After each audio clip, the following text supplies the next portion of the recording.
میں محمد صبی احمد آپ کے اپنے YouTube channel M S academy پر آپ لوگوں کا سواگت کرتے ہیں، خیر مقدم کرتے ہیں، ویلکم کہتے ہیں۔ امید کرتے ہیں آپ لوگ خیر و عافیت سے ہوں گے۔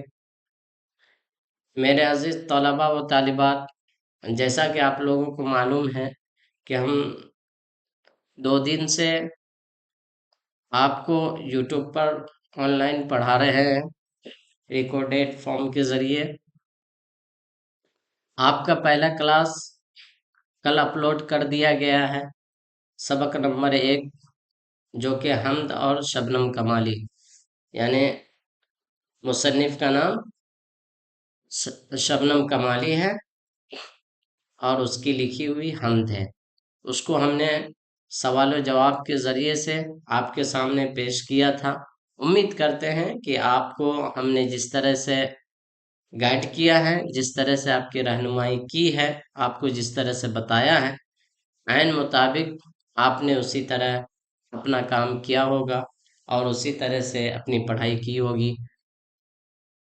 میرے طلباء اور طالبات، آپ سے میں ادباً گزارش کرتا ہوں کہ آپ کے ایگزام میں بہت کم وقت باقی ہے، اس لیے آپ اپنا پورا کا پورا ٹائم جو ہے اپنی پڑھائی میں صرف کیجئے، پڑھائی میں لگائیے۔ انشاءاللہ کامیابی آپ کی قدم چومے گی۔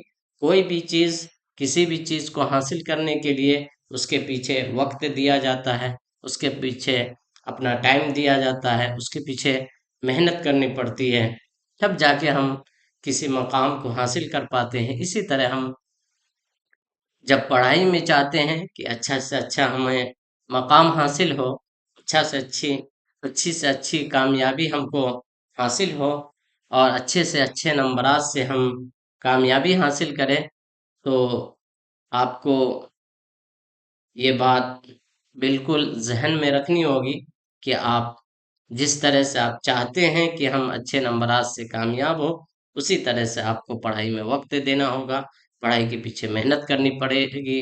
آپ کو یکے بعد دیگرے سبجیکٹ کو پڑھنا ہوگا اور ہر سبجیکٹ کو سمجھ کر پڑھنا ہوگا۔ پھر اس کے بعد جو چیزیں یاد کرنے کی ہے اسے یاد کرنا ہوگا۔ میں نے آپ لوگوں سے بارہا کہا ہے کہ ویڈیو کو بار بار دیکھیے۔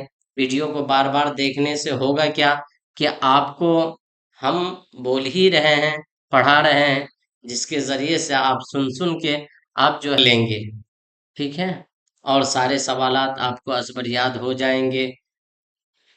امید کرتے ہیں کہ آپ اسی طرح پڑھائی کیے ہوں گے پہلے سبق کو۔ آج ہم لوگوں کا دوسرا سبق ہے۔ سبق کا عنوان ہے سہیل عظیم آبادی اور ان کی لکھی ہوئی ایک افسانہ ہے، ٹھیک ہے، جس کا نام ہے بھابھی جان، ٹھیک ہے۔ اسی سبق کو ہم لوگ سوال و جواب کے ذریعے سے پڑھتے ہیں، ٹھیک ہے۔ ٹیکسٹ پڑھنے کا تو اب وقت رہا نہیں کہ ہم لوگ بک کو پڑھیں گے، اس لیے کم وقت ہے، اور جو چیزیں ایگزام میں آنی ہیں، جو سوال پوچھے جاتے ہیں ایگزام میں، وہ چیز ہم آپ کے سامنے رکھ رہے ہیں۔ امید کرتے ہیں اگر آپ لوگ اسی طرح سے اپنی محنت کو جاری رکھیں گے تو انشاءاللہ آپ کا میں وعدہ کرتا ہوں، آپ لوگوں سے کہتا ہوں، اگر آپ نے میرے رہنمائی کے عین مطابق آپ نے اپنی محنت کو جاری رکھا تو انشاءاللہ آپ کا 100% مارکس اردو میں سے کوئی نہیں کاٹے گا۔ ابھی ہم آپ کو آبجیکٹو پڑھا رہے ہیں اور ہفتے میں 1 دن یا 2 دن سبجیکٹو بھی لے کر حاضر ہوں گے اور قواعد بھی پڑھایا جائے گا آپ کو، ٹھیک ہے۔ آپ کسی بھی کلاس کو مس نہ کریں، نظر انداز نہ کریں، ہر کلاس کو یکے بعد دیگرے کلاس کرتے رہیں اور سارے سوالات کو یاد کرتے رہیں، ٹھیک ہے۔ اب ہم لوگ سبق کی طرف چلتے ہیں۔ سوال نمبر 1 ہے سہیل عظیم آبادی کہاں پیدا ہوئے؟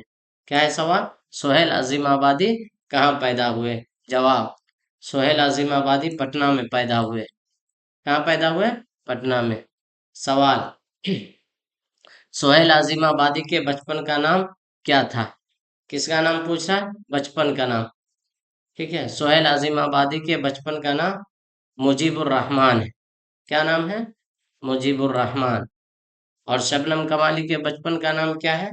असल नाम मुस्तफा रजा। ठीक है। सवाल नंबर 3, सोहेल आजिम आबादी के अफसानों में से पहले मजमूए का क्या नाम था और वो किस साल शाये हुआ? जवाब, सोहेल आजिम आबादी के पहला अफसानवी मजमुआ अलाव है। कौन सा है? पहला अफसानवी मजमुआ अलाव। और ये 1934 ईस्वी में शाये हुआ। कब शाये हुआ? पहला मजमुआ कौन सा है? अलाव। और कब शाये हुआ? 1934 ईस्वी में। सवाल, सोहेल आजिम आबादी की इब्तदाई तालीम क्या है? इब्तदाई तालीम किस मदरसे में हुई? जवाब, सोहेल आजिम आबादी की इब्तदाई तालीम भदोली गांव के मदरसे में। कहाँ? भदोली गांव के मदरसे में हुई है। सवाल, रुकैया भाभी के जिस देवर का किरदार कहानी में पेश किया गया है उसका नाम क्या है? ठीक है, देवर का नाम पूछा जा रहा है। सवाल में क्या है कि रुकैया भाभी के जिस देवर का किरदार कहानी में पेश किया गया है उसका नाम क्या है? जवाब, रुकैया भाभी के जिस देवर का किरदार कहानी में पेश किया गया है उसका नाम अख्तर है। क्या नाम है उस देवर का नाम? देवर का नाम अख्तर है। ठीक है। रुकैया भाभी के शोहर को बार बार जेल क्यों जाना पड़ता था? ठीक है। सवाल है, रुकैया भाभी के शोहर को बार बार जेल क्यों जाना पड़ता था? जवाब, रुकैया भाभी के शोहर को बार बार जेल इसलिए जाना पड़ता था क्योंकि उन्हें सियासत से काफी दिलचस्पी थी। क्या थी? उन्हें सियासत से काफी दिलचस्पी थी। इस लाइन को याद रखना है। ठीक है। उन्हें सियासत से काफी दिलचस्पी थी। ठीक है। सवाल नंबर 7, रुकैया भाभी किस लड़की की तालीम का खर्च खुद बर्दाश्त करती थी और क्यों करती थी? ठीक है। रुकैया भाभी किस लड़की की तालीम का खर्च खुद बर्दाश्त करती थी और क्यों करती थी? जवाब, रुकैया भाभी शिम्मी नाम, क्या नाम है? शिम्मी, शिम्मी नाम है। शिम्मी नाम की लड़की की तालीम का खर्च खुद बर्दाश्त करती थी इसलिए कि शिम्मी बहुत गरीब लड़की थी। क्यों बर्दाश्त करती थी? इसलिए कि वो बहुत गरीब लड़की थी और उन्हें पढ़ने का शौक था, इसलिए उसका खर्च उठाती थी। सवाल, रुकैया भाभी को सोने की चूड़ियों को क्यों फरोख्त करना पड़ा? क्या है सवाल?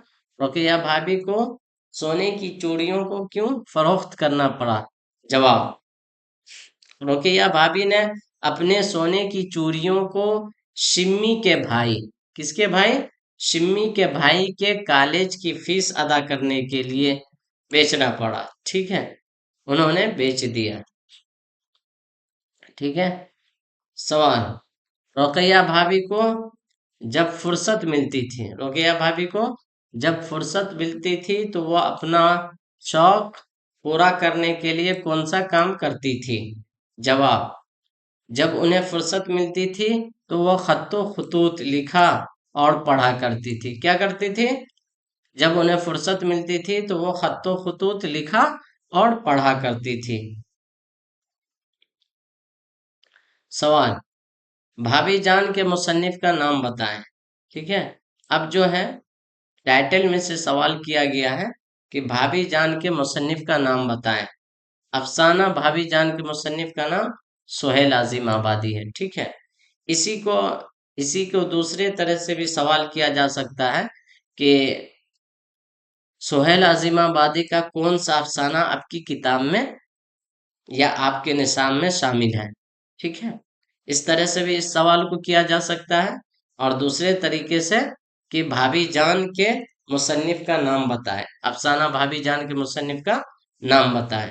तो ये सवाल या तो सीधा किया जा सकता है, अफसाना का नाम पूछकर राइटर का नाम या मुसन्निफ का नाम पूछ लिया जाएगा, या मुसन्निफ का नाम सवाल में इस्तेमाल करके अफसाने का नाम पूछ लिया जाएगा। ठीक है, तो इस तरह से सवालात आते हैं। ठीक है, सवालात यही होते हैं, इसमें से कोई आपसे इतना वादा करते हैं, आपको गारंटी देते हैं कि एक भी सवाल इस पीडीएफ से बाहर नहीं आएगा बोर्ड के अंदर। बोर्ड के अंदर इस पीडीएफ से एक भी सवाल बाहर नहीं आएगा, कोई भी सवाल बाहर नहीं रहेगा, अगर आप तवज्जो से पढ़ेंगे तब।